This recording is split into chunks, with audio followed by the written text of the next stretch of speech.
I'm Lori Rose, President of the League of Women Voters of Lake Forest, Lake Bluff area, and I'm excited to welcome you to our annual Fall Kickoff. Please be advised that this program is being recorded for future use on our website. You will be able to see others in the audience, but all non-participants will be muted. As you may know, the League of Women Voters is the only American organization that has safeguarded voting rights for 100 years. This year is an outlier. A coronavirus pandemic has impacted voting in every state. Recent changes to voting and postal regulations and pre-election litigation have resulted in confusion and uncertainty. The 2020 election has been the subject of speculation for many years. Now, the media addresses the possibility of election fraud on a daily basis. In national elections, fraud can result in the corruption of democracy. In a close election, a small amount of fraud may be enough to change the result. Even if the outcome is not affected, the revelation of fraud can reduce confidence in our democracy. Our speaker is highly qualified to address our questions and concerns about all of these issues. Before I introduce him, I'd like to review a few guidelines for our program today. Our goal is to explore election hacking through a civil and courteous discussion, and we will remove participants that do not reflect that standard. We welcome questions from the audience, but all questions must be submitted in advance through the chat box. Please do not raise your hand with a question. Questions will be selected from the chat box and presented to our speaker by Veteran League members Happy Dot, Rosemary Heilman, and Emily Watts. We will present as many questions as time allows, but cannot guarantee that all questions will be answered. Today, I am honored to introduce Mark Rasch, a veteran attorney, adjunct law professor, author, cybersecurity consultant, and media commentator. Early in his career, Mark worked for the Department of Justice, where he prosecuted computer hackers and a US presidential candidate for election fraud. He helped develop the computer crime units for both the FBI and the US Secret Service, and has lectured on cybercrime at the FBI Academy and the Federal Law Enforcement Training Center in Georgia. Mark has also testified before various congressional committees on these very issues. He has taught and lectured at colleges, universities, and law schools throughout the country. Mark is a graduate of the Baldy Center for Law and Public Policy at the State University of New York in Buffalo with a JD degree and PhD studies in public policy. He's been a frequent commentator in the media on issues related to information security with appearances on the BBC, CBC, Fox News, CNN, NBC News, ABC News, the New York Times, the Wall Street Journal, and many other outlets. And now, without further ado, I'm very pleased to welcome Mark Rasch, who will tell you almost everything you need to know about hacking the election. Thank you, Mark. I'm going to show you a short video here about what we think about traditionally when we think about hacking the vote. This is from a conference that I go to every year called DEF CON, and it's a computer security conference in Las Vegas, and they have it every summer related to security.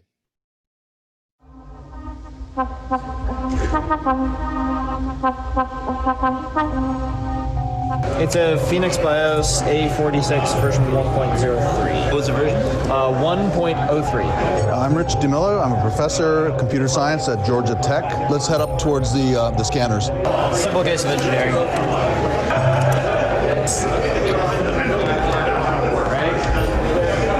It looks like he has a USB connection into the scanner. The serial console in the back gives us a root shell. That means you have control of the machine. Have full control of that, and then we can change the results of what it's scanning. This is the way that you get data in and out of the operating system that runs on this machine. My computer is connected to the machine. This is a serial cable, and it's connected to the back of the machine. Take off the back of the machine, and there's a serial port, and that gives us full root access with no password. There's no security subsystem on this thing. Nope, there's no password on it. With this kind of access, you could rewrite the code that's running on there and get it to count votes in whatever way you wanted. You would do this in advance of election night and then wait for the results to come in. You could control the election results. Either way, as long as I had physical access to either plug something in or take off the back and plug something in there. But you just need that access briefly. Once, yes, very briefly. About how long? If you had this all prepped and ready to go, a minute. This is easily possible for somebody to get into these machines because they are unsecured for such long periods of time. I'm Marilyn Marks, the Executive Director of Coalition for Good Governance. I have done research on and personally watched 150 elections at least, in the context of our lawsuit against Georgia to get rid of the DRE machines. Two of our experts and I went to the closing of the polls in one of the recent elections. At the end of the closing of the polls, the poll workers left us there with about 6 voting machines by ourselves. I was with 2 guys who could have gotten into those machines in a matter of seconds and put in malware. My name is Joseph Kanairi, and I am the CEO and Chief Scientist of Free and Fair. The machine we're in front of is a central count scanner. It's the ES&S Model 650. It's, to our knowledge, the most widely deployed central count scanner in America.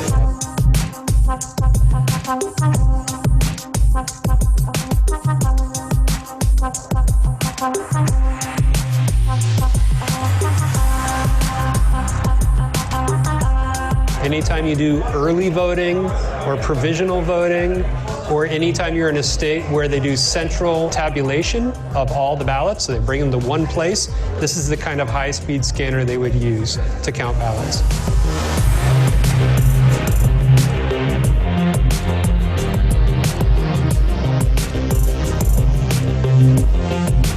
Historically, these machines were examined, and they determined there was a number of serious problems with them by virtue of messing with the zip disk.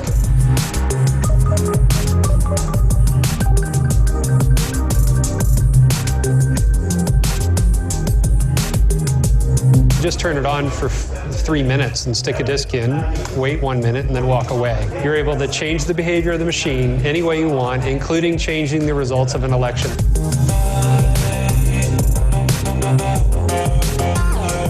This is an ancient operating system. It's never seen any security patches ever since.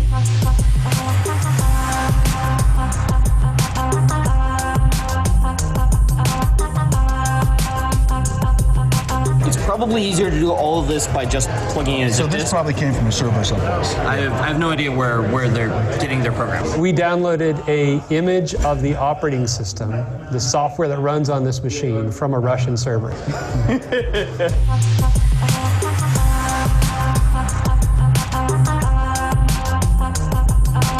All of the security breaches throughout history, the famous ones, have to do with misusing the procedures that people have carefully set up. So these are exactly the environments that the election officials should be studying. They shouldn't be criticizing them.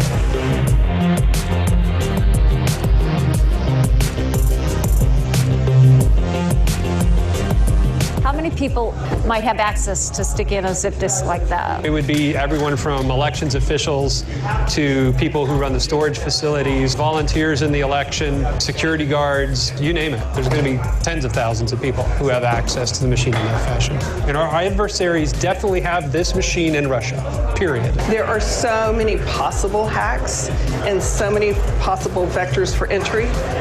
It's hard to believe that someone's not taking advantage of them. We're bored now and trying to find more fun things to do.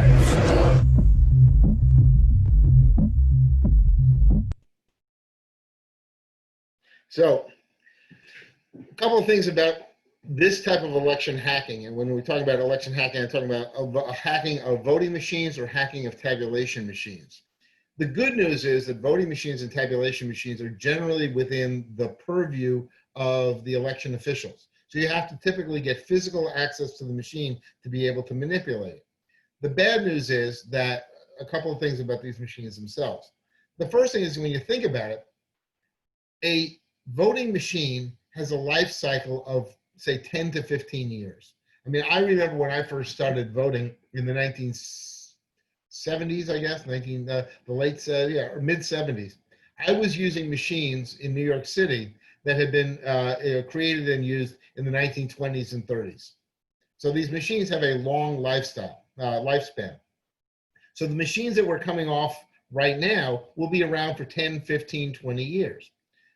They are used essentially once or twice a year for 1 day, 2 days a year, and then they are put into storage.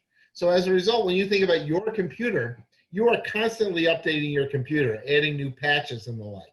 That is not something that happens with these machines. These machines are taken out, rolled out, booted up, software is tested, they're put out for people to vote, the votes are tabulated, it's put away, and maybe brought out the next year or 2 years later, and it's done again. So all the types of things about keeping stuff up to date and looking for default passwords and all that that typically happens with regular computers doesn't happen with these machines. The third thing is a lot of these machines are available for purchase on eBay and other places. So what computer security researchers do is they go out and they buy these machines and they try to figure out ways to get in. And they're almost always successful in doing so. The final thing is, we talk about election security on the day of the election, but you can introduce malware, malicious code, or just errors into the tabulation weeks, months, or years beforehand, and those will persist as well. So the machinery that we have for tabulating election results is vulnerable to hacking and modification. One of the problems is without some kind of a paper record of what the records actually show, a paper ballot, we would have no way of knowing whether or not the ballots have been manipulated or not, because it's just computers checking computers. So that's a real problem. So a couple of things about etymology, okay? And I like to say those who don't know the difference between entomology and etymology bug me in ways for which I have no words. And I like to talk, we're talking here about politics, and of course comes the word poly, meaning many, and ticks, meaning blood-sucking creatures. So we have to worry about that. And we're talking about democracy, demos meaning people, and crazy meaning insane.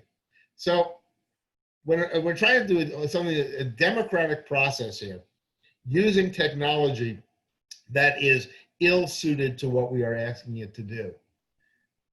So what makes 2020 different? We have had election fraud, we have had election hacking, we have had people manipulating votes since we have voting. What makes 2020 different is a lot of different things. When we focus on election hacking in the past, we talk about things like dead for daily, or manipulating who's eligible to vote or who votes and validating it. We talk about that type of fraud. Now what we're most concerned about is not hacking the votes, but hacking the voters. And hacking the voters occurs by changing their minds. The whole goal of election fraud and election hacking is to make sure that more people vote for your person than vote for the other person.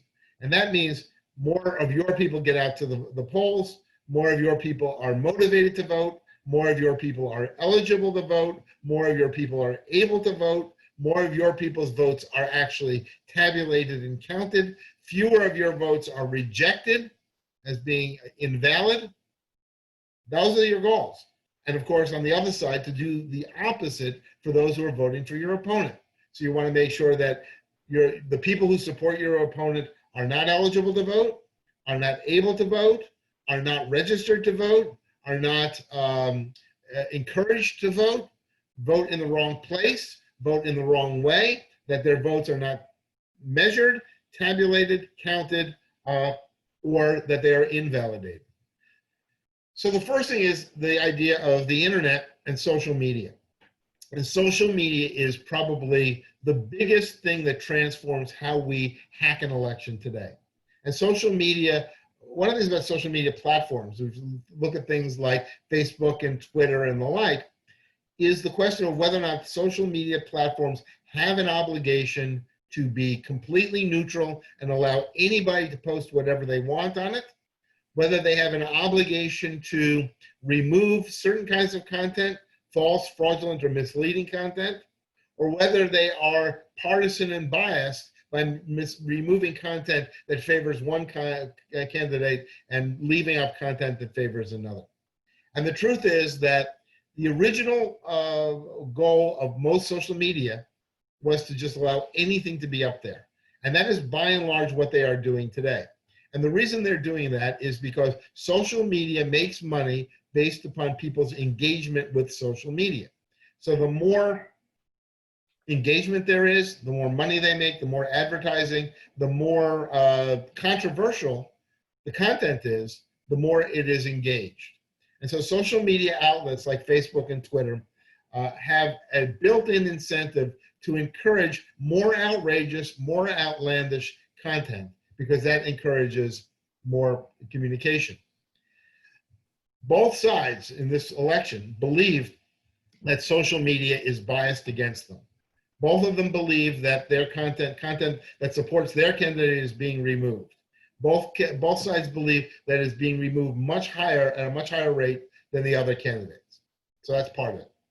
Second thing about social media is it has this tendency to amplify views and also to create these bubbles.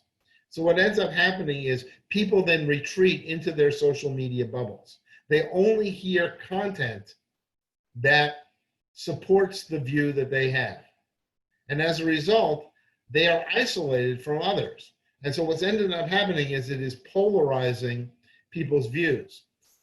We used to have a broad middle and some right-wing and left-wing extremists.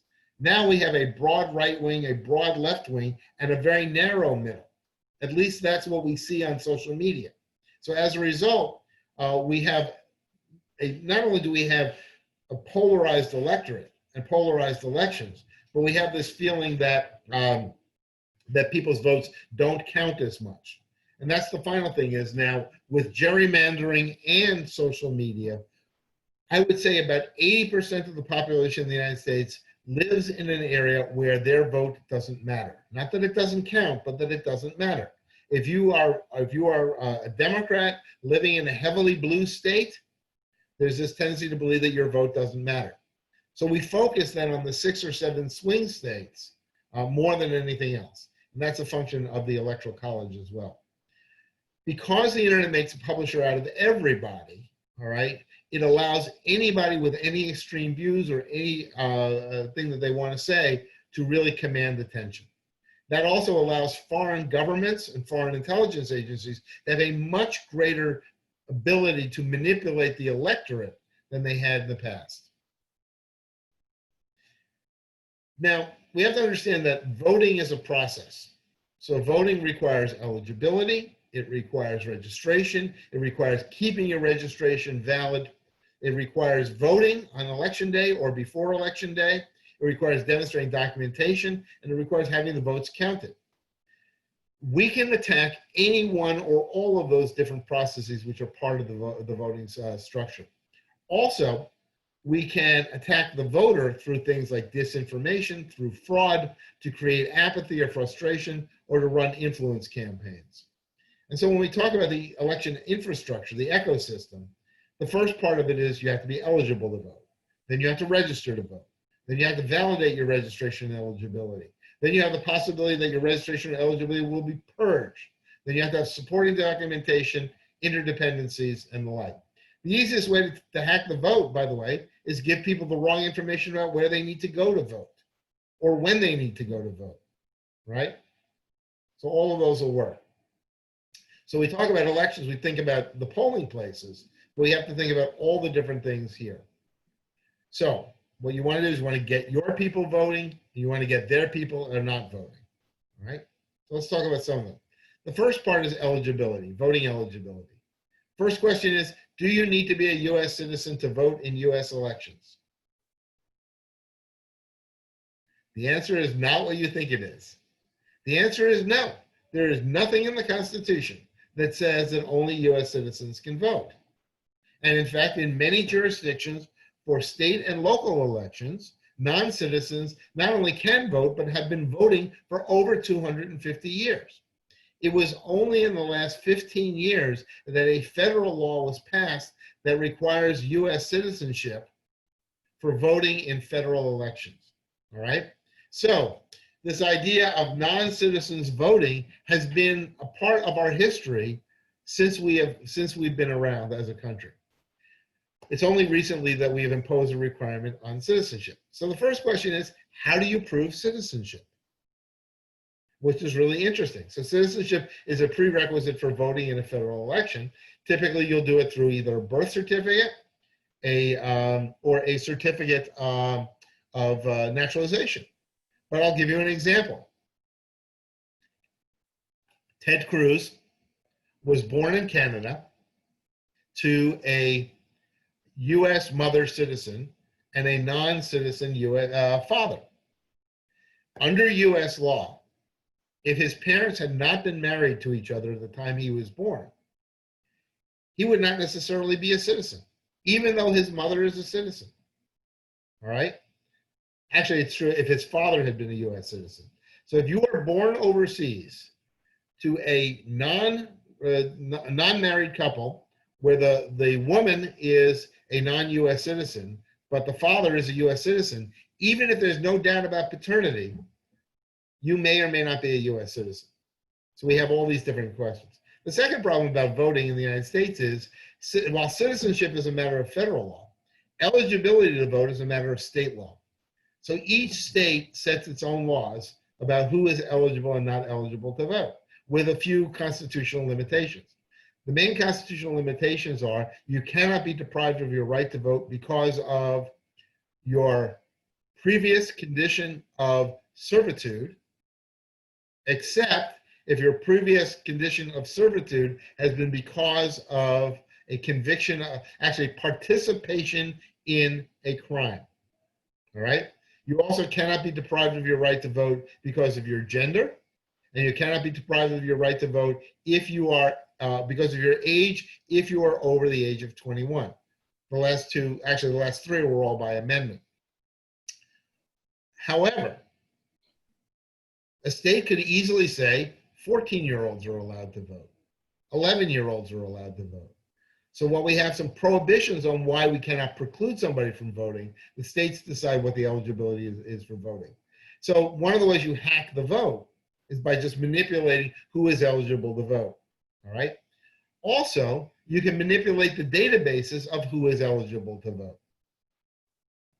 So for example, one of the things that you need to vote to be able to vote in Chicago is you need to be a resident of Cook County, right? Well, how do you demonstrate residence? You have to access a different database. If I can make sure that database shows you are not a resident of Cook County, or that you are a resident of Cook County, I can now hack your eligibility. So we think about the voting system, but we have to think about all the things connected to the voting system. Another thing about online voter registration. Illinois allows no excuse absentee voting, okay? And doesn't generally require you to present ID at the polls. A lot of states require you to present ID at the polls and do not permit same-day registration or no excuse absentee voting. So for example, in Texas, if you want to vote absentee, vote by mail in Texas, all right, you need to have a medical reason not to vote in person. Merely being afraid of getting COVID is not an acceptable medical reason. All right, but being over the age of 65 is. So by the eligibility rules, we can determine who can vote and who can't vote. So assuming that the population is afraid of voting in person because of COVID, we can encourage older voters to vote by mail by giving them a blanket exemption and allowing them to vote by mail, but saying to younger voters, no, you can't vote by mail, you have to vote in person. And that can affect the outcome of an election because we told different people who they can vote, who can vote, and who can't vote, okay? Now, next part is registration. We can make it easier or harder for people to vote and to register to vote. So for example, to register in Illinois, you have to be a US citizen and a resident of a precinct for at least 30 days. Why 30 days? Why not 45 days? Why not 60 days? So who does a 30-day residency requirement discriminate against? Students. Especially now that you have virtual campuses. You may have people who are going to school in Chicago who live somewhere else and they want to vote in Illinois. But they don't actually show up to campus until October, if at all. Now they're not a resident for 30 days by the November 3rd election. And so by determining the length of eligibility, you can determine who can and cannot vote. Also, where you can register to vote. The more broadly you make it, the easier you make it for people to register to vote, the more participation you will have. So again, by deciding on participation rates and the like, you can also decide who can vote.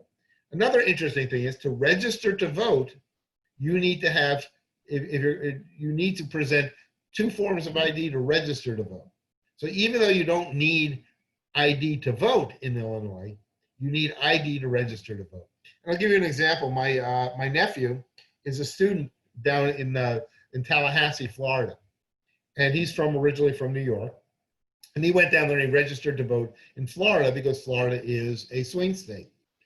In order for him to register to vote in Florida, he had to sign an oath saying that he swears to uphold the United States Constitution and the Constitution of the state of Florida.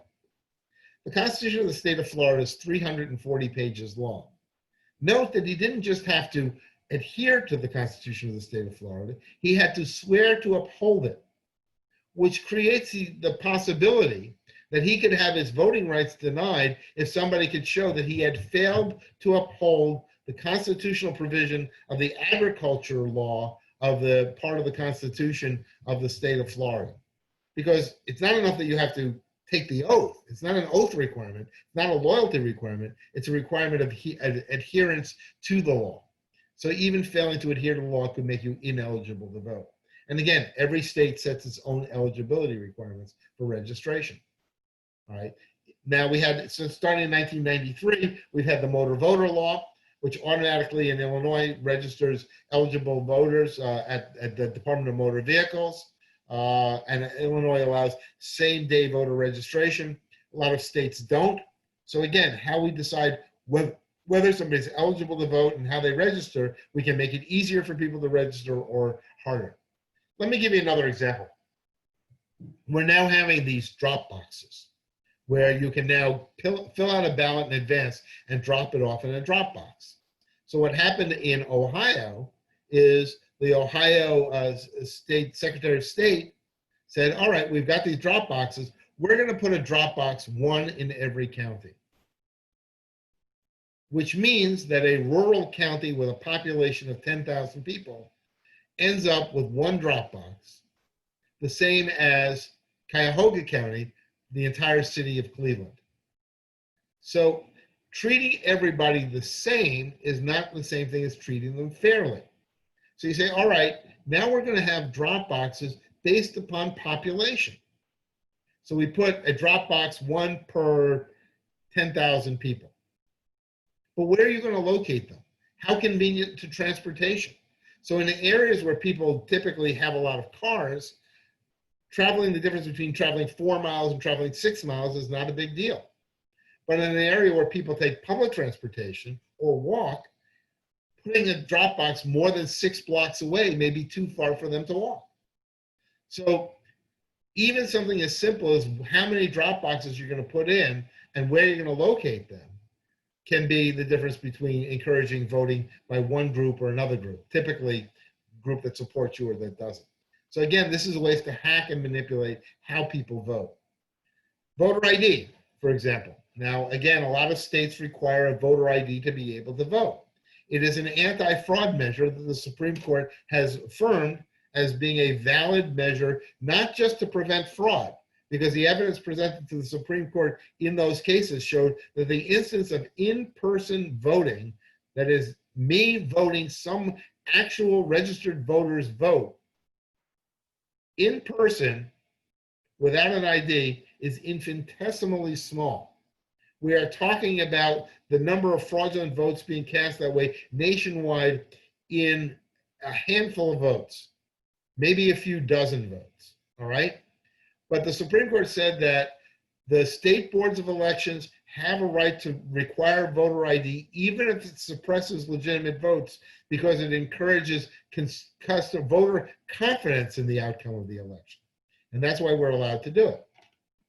So by deciding what kind of ID we accept, we also are hacking or manipulating the vote.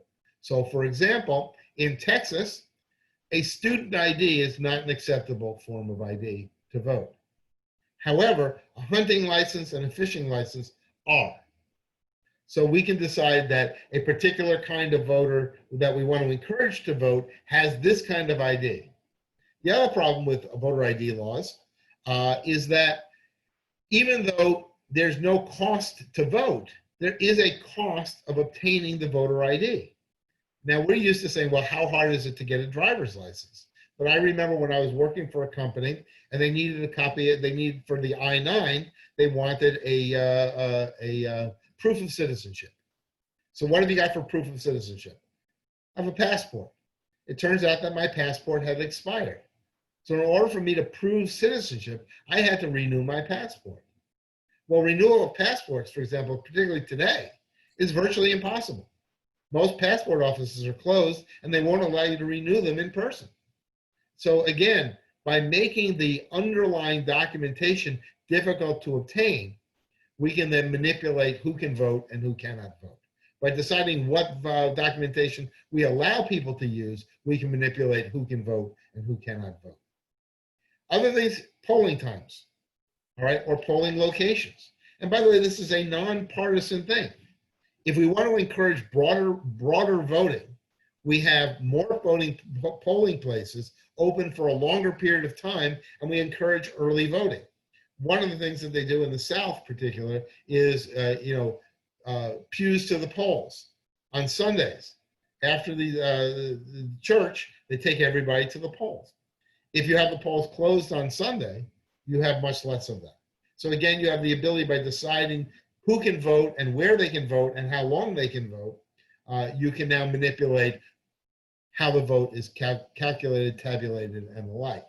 So these are all things that are done to hack or manipulate the vote. Also, while you can vote early in all vote sites, what's happening now is there are a lot of polling places that are being closed. And the early voting is much shorter this year than it has been in the last 2 election cycles, mostly because of COVID. And one of the real problems we have is that a lot of people who are acting as election judges or referees in the polling places are older people. And they are afraid to be out there during COVID. And as a result, unless we have a lot more younger people stepping up to do this, we may not have enough voting places for people to vote. Another issue has to do with whether or not you can be deprived of the right to vote because of a prior conviction of a felony. And this gets into what happens in Florida. Florida had a law, a statute, that prohibited people who had been convicted of a felony from being eligible to vote. They passed a referendum and said those people who were convicted felons, aside from murderers and rapists, who had completed their sentence, had their right to vote reinstated. The legislature came in and said, well, wait, we're going to define the term completed their sentence to mean not only that they are no longer in jail or on probation or on parole, but also to mean they have paid all their fines, all their penalties, all their restitution, which meant that there were people who could not vote simply because they didn't have the resources to pay fines and restitution. So that disenfranchises about 88,000 people for this election cycle. These are people who, the people in Florida who passed the referendum had intended to enfranchise, but they were disenfranchised. Then you had the situation where Michael Bloomberg paid the fines. And the Secretary of State has now ordered the Attorney General and the FBI to criminally investigate Michael Bloomberg for paying the fines. So again, you can manipulate the vote, encourage or discourage the vote by having these simple rules, okay? Whoops. So in various states, you have different rules on felony voting. In Illinois, people in prison cannot vote, but anybody else can vote. So there's no disenfranchisement based upon a prior felony conviction. I will tell you a funny story, though, in New York. In New York, even if you were in prison, you were eligible to vote in local elections. And what happened was the prisoners in Attica, New York, which is where the Attica Correctional Facility is, voted as a block. They had more prisoners in Attica than they had citizens in Attica. And they passed laws in the local city council that said things like, you cannot keep somebody confined alone for more than 24 hours within the city of Attica. These were essentially prison reform. So they passed a law in New York that says you can still vote if you're in jail, but you vote where you used to live, not where you live now. So that was a funny way of manipulating the vote. All right. The next way we can manipulate the vote is through some other anti-fraud manipulation. So for example, we purge people from the voting rolls based upon checking their citizenship, checking whether they have voted in past elections and the like. Other anti-fraud things are if two votes, signatures on a vote don't match, we can discard the ballot. We can have technical deficiencies, and this has to do with what I'll talk about in a minute, which we call naked ballots, all right? One of the problems we have is how closely we are going to interpret the rules. So for example, let's assume we have a rule that says that votes that are cast by mail have to have a postmark before Election Day in order for them to be eligible to be counted. Sounds like a reasonable rule. So now I cast my ballot a week, 2 weeks before Election Day. It is received by the Board of Elections before Election Day. However, there's no postmark on it.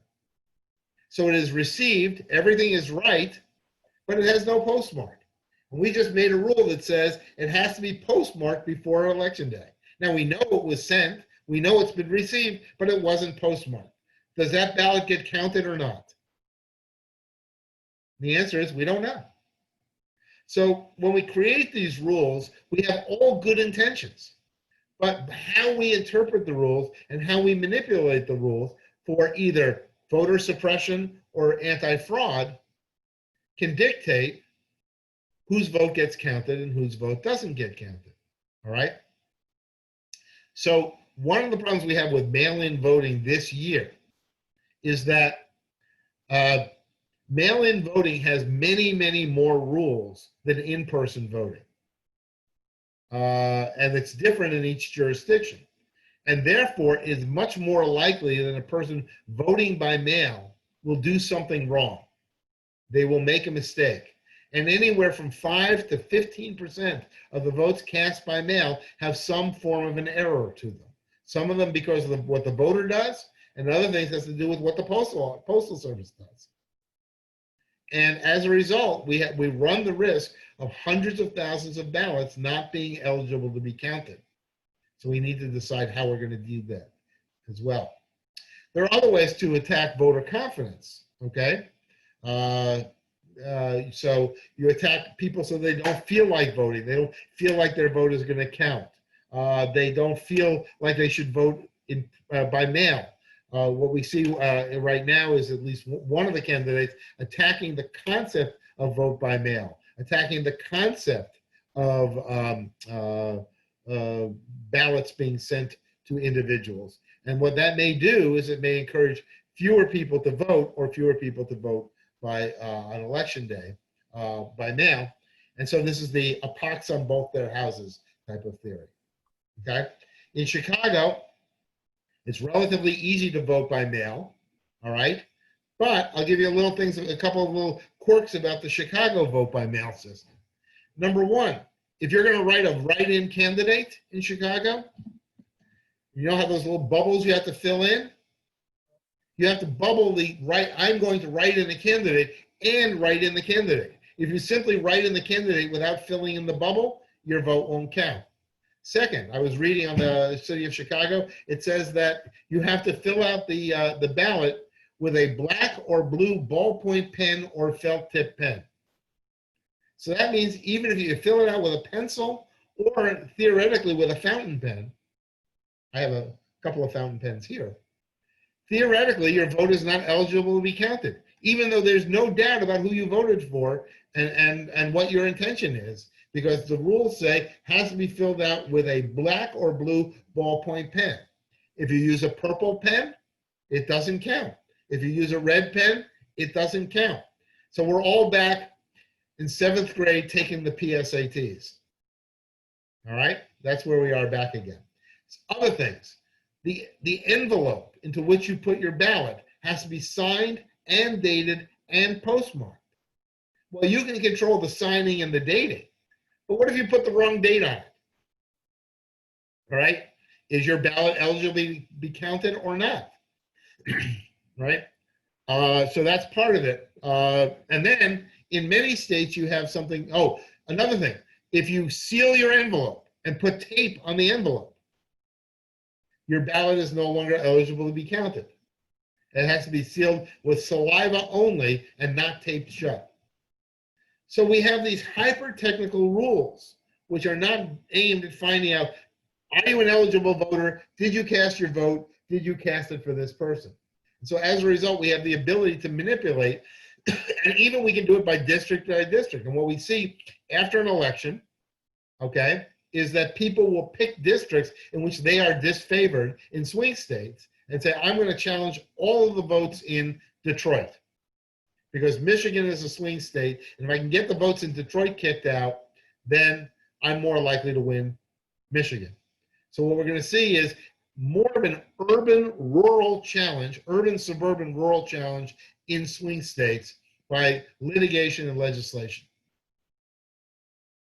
So these are the different states on voting by mail. In Texas, Louisiana, Mississippi, Tennessee, and Indiana, you need an excuse to vote by mail, and they have a list of statutory excuses. All right. In other states like Illinois and Wisconsin, you get an application mailed to you. You have to mail in an application to vote by mail, and then you can vote by mail. And in other states like California, Oregon, Washington, you automatically get a ballot sent to you. All right. All right. Now, we talked about voting machines. There are lots of different voting machines. We don't use a single voting technology in the United States. We don't use a single voting technology in each state. We may not even use the same voting technology in each county. And as a result, we have all kinds of different things we call voting machines. They're actually called ballot marking devices. In some places, you get a paper ballot, which you fill out with a pen or pencil. You fill in the bubbles, you hand it to somebody, and it's scanned in. There you have a paper record of how you voted. But how do you know that the scanning machine scanned it properly and recorded it? Then it has to get from the scanning machine to be tabulated at the polling place. Then it has to be from the tabulation place up to the Board of Elections. Any one of those places is a point of vulnerability, all right? Also, some places, they print out a receipt, which you then scan in, a barcode or something. Well, first of all, that's not all that helpful because there's no way for you to validate based on the barcode, did it register my vote properly? So different kinds of voting machines have different vulnerabilities. The most vulnerable one is touchscreen voting. Because in touchscreen voting, you have no way of knowing, even if you tap the right person or a person that you want to vote for, that it has been tabulated. All right. The other problem is almost every kind of voting machine obviously has an operating system, which was loaded into the voting machine, typically over the internet. So even though those machines may not be connected to the internet on election day, they have been connected to the internet at some point, making them vulnerable to attack. And then the final thing is, this is what's called the nuclear option. The US Constitution, as you know, you don't vote for president. You vote for a slate of electors. Those electors then vote for president. How those electors vote for president is dictated by state law. Each state has a different law on how they vote for the electors. The Constitution, Article 2, Section 1, Clause 3, says each state shall appoint in such manner as the state legislature thereof may direct the electors. Right now, Illinois law says that the party that gets the most tabulated votes gets to select the electors who are bound to vote for that party's candidate. There is nothing to stop the Illinois legislature on November 7th from passing a new law that says the party that gets the most votes tabulated on election day. So particularly in swing states, one of the fears is that the legislatures that are controlled by a dissatisfied candidate may come up with a way to send their own slate of electors Or the legislature can say, you know what? We're going to send our own slate of electors to the Electoral College. We're going to vote for them ourselves. And that has happened before. In the election of 1876, 4 different legislatures, dissatisfied with the results of the election, sent their own slate of electors to vote in the Electoral College. And there's no reason that can't happen. So we have a lot of state laws on eligibility, on technology and the like. All of that is subject to manipulation. So, conclusions. We need to do a better job of election security on the physical devices. We need to do a better job of election manipulation, particularly with social media.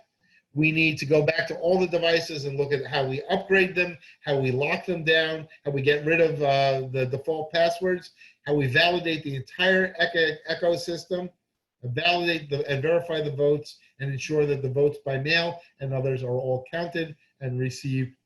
And everybody who is eligible to vote has the ability to do so. And that's it. Other than that, just go vote. A very complex and daunting task indeed. Thank you so much, Mark. You've really presented many more ways to hack an election than I ever dreamed possible. I'm thankful for your enlightenment on this.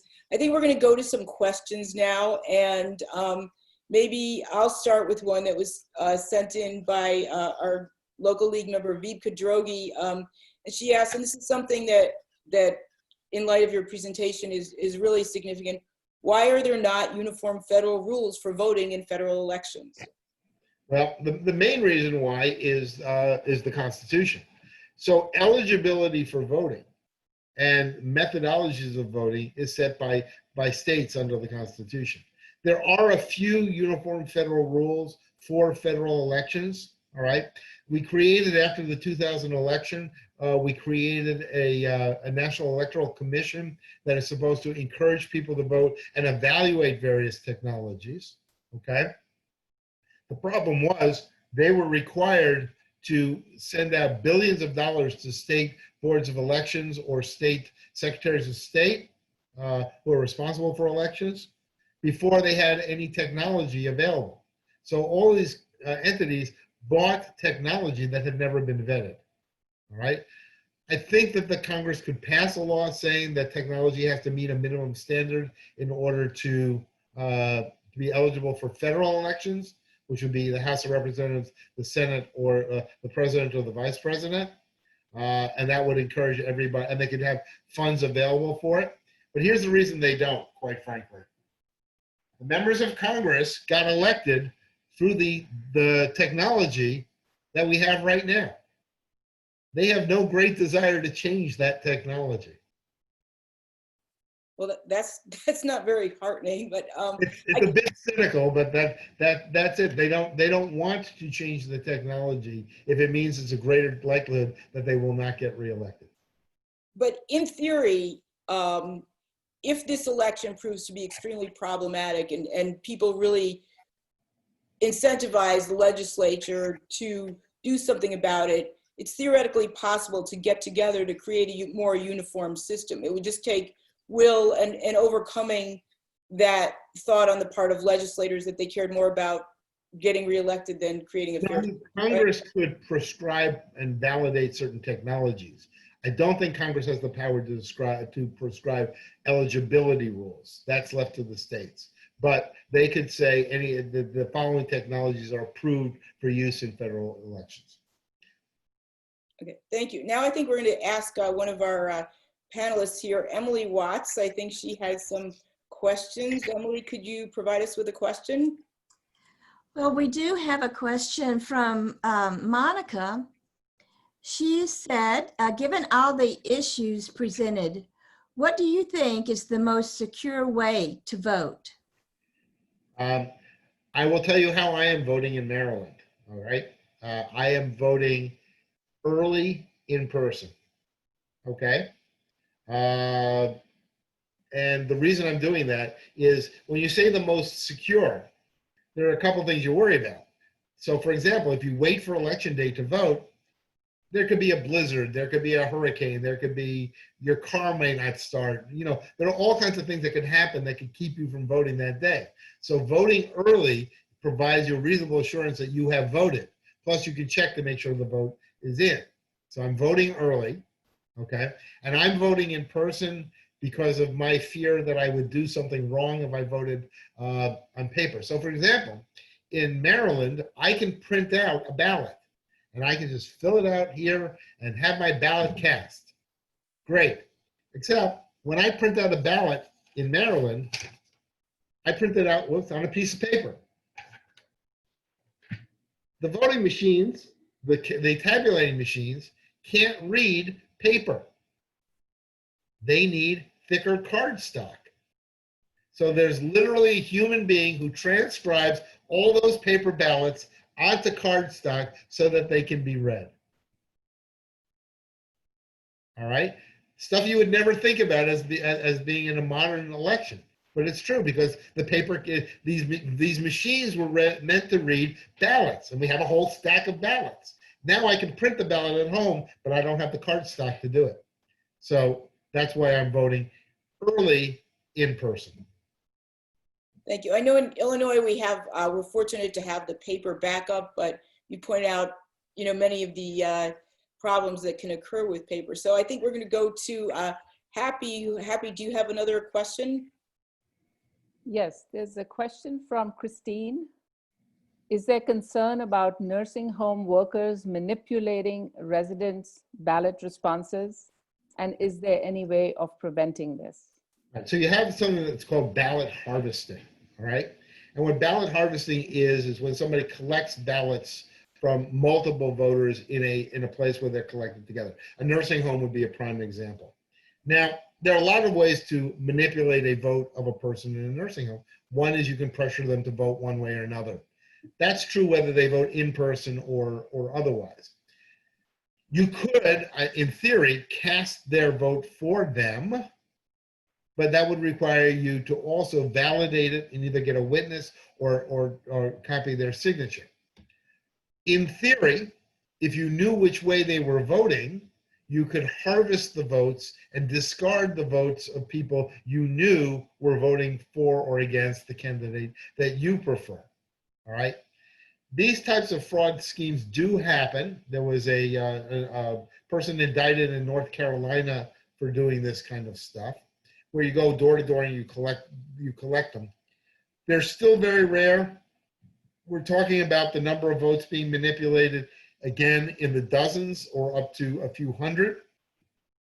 But they require you to have access to a large number of other people's ballots and essentially know how they're going to vote.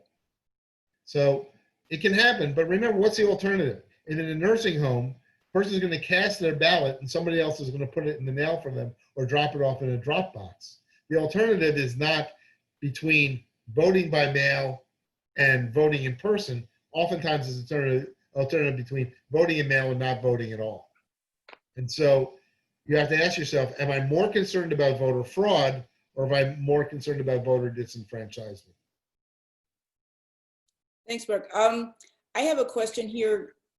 You've talked about the many different ways that the election could be hacked and your vote could be manipulated. We've seen a number of different studies that give different numbers of how rife this problem is, how widespread, how broad. Given your expertise in the position that you're in, which of these studies should we believe, and where can we find good information about this sort of thing? Well, I have found that the Brennan Center out of New Jersey has some really good statistics on voter fraud and voter manipulation. Okay, every year there are cases of voter fraud. Every year there are a few cases of people committing criminal fraud. Okay, and there are lots of ways to do it. You have to look at different kinds of fraud and say, what is the rate of this? So for example, for in-person voting fraud, that is me showing up at a polling booth to vote your vote, is infinitesimally small. That is, I think, 0.00003%, okay? So that type of fraud is because it's so hard to do and there's very little reason to do it. High likelihood of getting caught, okay? Other kinds of fraud are easier to do with a much lower chance of getting caught, and that would be things like computer hacking, hacking vote tabulation machines. But I will tell you, we have seen 0 instances of that in the wild, okay?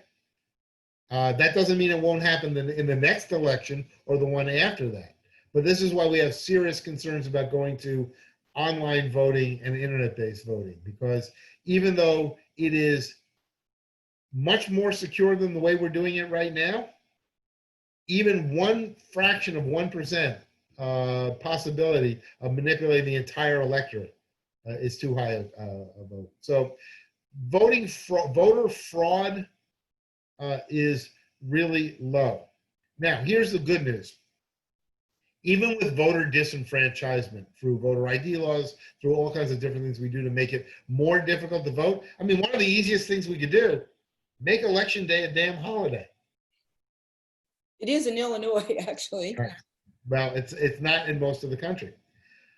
Even with this, most of these schemes, whether it is making it more difficult to vote or purging the voter rolls and stuff, generally doesn't favor one candidate over another. All right, you may encourage or discourage participation, but by and large, it is relatively neutral. However, when we have elections that are decided by such slim majorities, particularly in these states that are swing states, a few hundred votes here or there, or a few thousand votes here or there, can be the difference in the election. I think that in this particular election, the thing that's going to be more important is what are the results on Election Day and what are the results 3 or 4 days later. Mark, is it a federal crime if you get charged with committing fraud? There are federal criminal offenses and there are state criminal offenses. Most of these things are charged at the state level, okay? But yes, there are federal criminal offenses about voting in federal elections.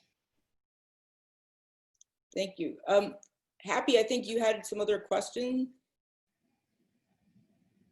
I had one question. It's slightly tangential. And I'm sorry that my light is not really good, so you can't see me speak.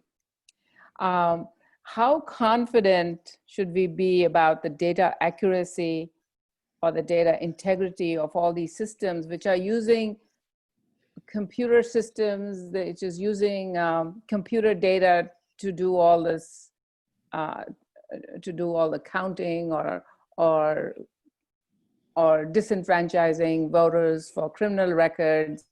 I mean, how confident can we be about this data? Not confident enough. And I think that points out something. It's not a question of accuracy, it's a question of confidence, okay? And I think you pointed that out. I think that's a very good way of thinking about it.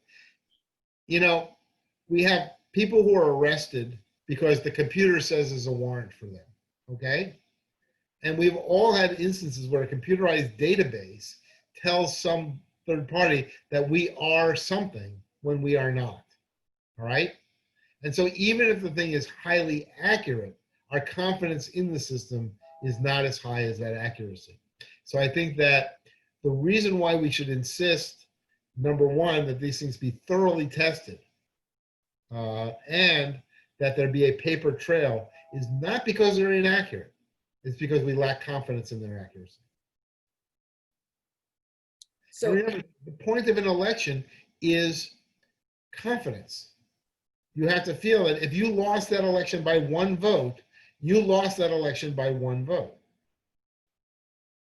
We have heard that there will be a lot of things that will happen, lawsuits and various other actions during what people are calling the interregnum period from right.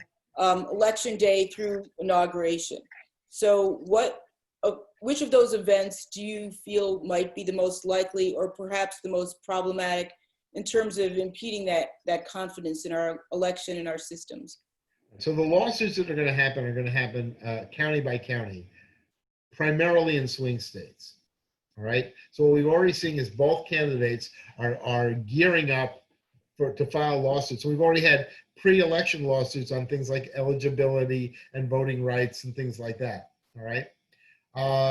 So what we will see on election day probably is that we will not have a result on election day that we can have confidence in. Well, a lot of that has to do with the fact that we have so many voters who are voting by mail. Number one, we have complicated rules on voting by mail, number two. And number three, we still have a lot of jurisdictions that say we will not start counting ballots that have been received by mail, whether they're absentee or vote by mail, which are the same thing. We won't start counting them until election day. That guarantees that we don't have an accurate result until 3 or 4 days after election day. It may be longer than that. So what we will see is we will see people complaining, at least in the first week, about that. They'll be complaining about things like witness signatures and eligibility and taped ballots and postmarked ballots and things like that for several weeks. So I believe that this will find its way up through the various state courts, and it may find its way up to the U.S. Supreme Court again this time. All right, we've only had one election that was decided by the Supreme Court. We've had 3 elections decided by Congress itself. One of the things you should point out is that when Congress has to decide an election, each state votes as a delegation. So Illinois gets 1 vote. New York gets 1 vote. California gets 1 vote. Wyoming, Mississippi, they each get 1 vote as well. Wow. So if you could give the League of Women Voters one piece of advice on how we can help voters navigate through all these things, what would it be? I would say Murphy was an optimist. What you need to do is you need to go back and look at the rules of eligibility of voting and start thinking about all of the different ways that somebody might screw up. Okay? And emphasize to them, don't forget, you have to fill in the bubble. Don't forget that you have to fold it. Don't forget that you have to put it in. I'll give you an example. There's this thing called naked ballots. So in Illinois, when you vote by mail, you take the ballot, you fill it out, you fill in the bubbles with blue or black ink, right? Then you put it in an envelope, which you have to sign the outside of the envelope, seal it, sign it, and date it. All right, so that's 5 things that can go wrong. In Pennsylvania, you have to put your ballot inside of another envelope, put that envelope inside the envelope that you sign and seal. If you didn't get that envelope when you can't vote. If you put it in, but don't put it in that envelope, your vote doesn't count. So the Pennsylvania legislature ruled that naked ballots, that's a ballot that's in an envelope, but not in both envelopes, don't count. So what happened? Some poll worker had a bunch of these ballots that were sealed in 1 envelope, but not sealed in 2 envelopes. And the legislature said they don't count. And by the way, the courts agreed with that. So they threw them away. And now the FBI, at the discretion of the Attorney General, is criminally investigating the fact that the ballots that the legislature itself said were not eligible to be cast had been discarded. So I'm shocked to find out that we are taking elections and making them political. Wow. I saw that decision. I think Happy has another question that's come in. Sure. There's a question from Christine. We've talked a lot about the domestic issues around voter hacking and how to file our votes correctly. How worried should we be about foreign intervention in our internal systems? Okay. So I think we should be much more concerned about foreign influence than foreign intervention, okay? And that is that foreign governments, foreign intelligence agencies, foreign military have a huge interest in the outcome of elections in the United States. and they may or may not have preferred candidates. Even if they don't have a preferred candidate, they may want to just install lack of confidence in the election or lack of confidence in democracy, all that kind of thing. So foreign influence over elections is a huge deal. And they can do that through manipulating social media, through these troll farms that they have, but they can also do it by contributions through proxies to political action campaigns, to various electioneering efforts, get out the vote efforts. All that kind of stuff can be manipulated through foreign influence and foreign money, all right? And I don't think that the systems we have in place to check those and to deter those are really robust enough. In terms of foreign voter manipulation, vote manipulation, the technological means of doing so over the internet is much more difficult. If you saw that video I showed earlier, they needed physical access to the machine. And yes, you could have China or Russia send out tens of thousands of agents in the United States to go into polling places and manipulate it, but that's not very likely, right? Much more likely to manipulate voters than to manipulate votes. But one of the concerns that's been expressed is that foreign governments will flood the vote with fraudulent ballots. Now, number one, they would have to print out fraudulent ballots and fill them out. Number two, they would have to mail them from the United States, okay? Which means they'd have to have hordes of agents in the United States to mail these things. And number three, they would have to be able to bypass a lot of the security that we have. So again, it is it's a thing that is possible to be done, but it's not very likely. That's good to know. Emily, do you have another question?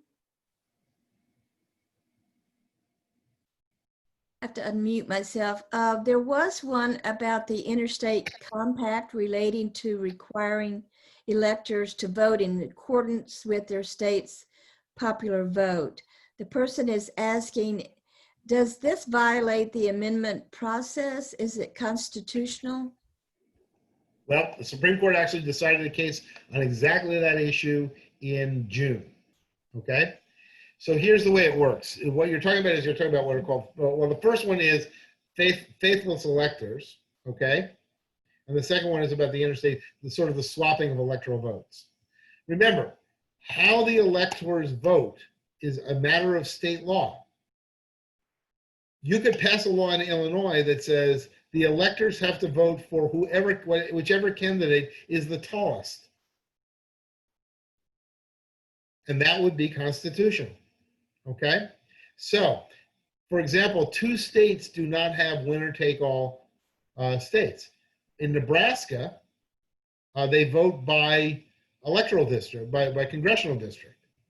And I forgot the other state that does it weird as well. So not every state requires the electors to vote for who the people voted for, all right? And it's a question of state law. So a state that passed a law that says the electors have to vote this way. So for example, Illinois has how many congressional districts, Lori? I'm going to pass that one off to somebody else. Several. Several. How many electoral votes does Illinois have? No? My son is the heard about 20 or 21. All right, so you subtract 2, and that's how many members of Congress you have. But they could say that you vote by congressional district. So if you have 21 electoral votes, all right, then you could say that whoever has a majority of the popular vote gets all 21 electoral votes. Or you could say whoever gets the majority of the popular vote by congressional district gets the electoral votes of that congressional district. It's whatever you want to do.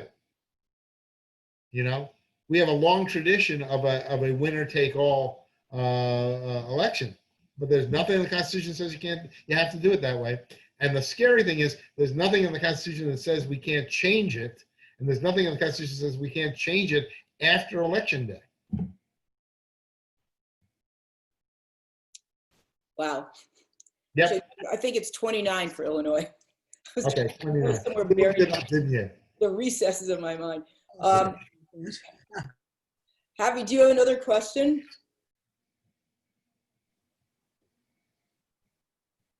Nobody's asked the big question. What U.S. presidential candidate did I prosecute? That is a good question. I know the answer, but perhaps you'd like to tell our viewers. No, that'll give people something to look up. Okay. All right. You can go to the internet and ask what U.S. presidential. I will give you this hint, however. He was a Democrat. He was a candidate for the Democratic Party, and he ran 6 times. And it's not Norman Thomas.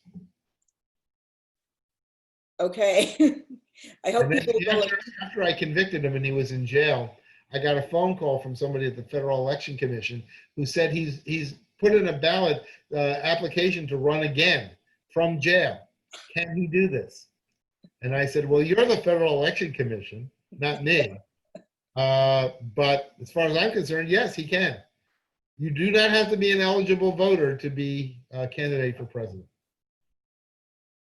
Fascinating. But I think we're about out of time here. And Mark, I'd like to thank you for a very informative and engaging presentation. I'd like to thank our panelists, Emily Watts and Happy Dot, and our tech host, Rosemary Heileman, all Veteran League members. And I'd like to tell you, if you're not a League member, I encourage you to join us. Your membership supports voting rights and free educational programs such as this one. You can learn more about our local efforts online at www.LWV-LFLB.org and on our Facebook and Instagram feeds. And if you'd like to contact Mark, can you tell us your email address again in case people have further follow-up questions or they want to know the answer? It's just rash@kjk.com. Okay. I will say this, we got one final question, is based upon everything I've said, do I have confidence in the 2020 election? And my answer to that is, I do not. That was the question I wasn't going to ask. I don't have confidence. It was asked for you. Actually, I can unmute everybody at once for a round of applause, which I'm going to do now. So let's give Mark a round of applause. Okay. Thank you, Mark. Thank you, everybody. Thank you, Mark. Right. And I hope that you'll check our Facebook page for a lot more fall events coming up, including candidate debates and forums. Thank you very much. And for those who follow it, have an easy fast as well. Easy fast. All right, stay on for a minute and maybe Mark. Well, most of it all. Do it fasting, starting in 10 minutes. Doesn't take Well, someone has the radio on. I don't know who that is. It's not me. Mark, are you watching? No, but can I ask Mark a question that's not related to elections? Yes. And that is about the facial recognition algorithms that are being used to profile how I shouldn't use the word confidence, I should say. How accurate is that data? Facial recognition technology. The less severe risk is that it doesn't work. The more severe risk is that it does. Actually, Happy, Mark is, I think, still agreed to talk about facial recognition for our criminal justice study group. Is that right? After going through all this? Well, we can wait till that time. Or no, he can answer the question now, but I just wanted to tell you, because you're not in the study group, that I think we're going to have a little presentation on that, which I hope to record. Okay, invite me for the presentation. And by the way, my concern about the election is not that it will be close or too close to call. It's that that the candidates will not accept the outcome.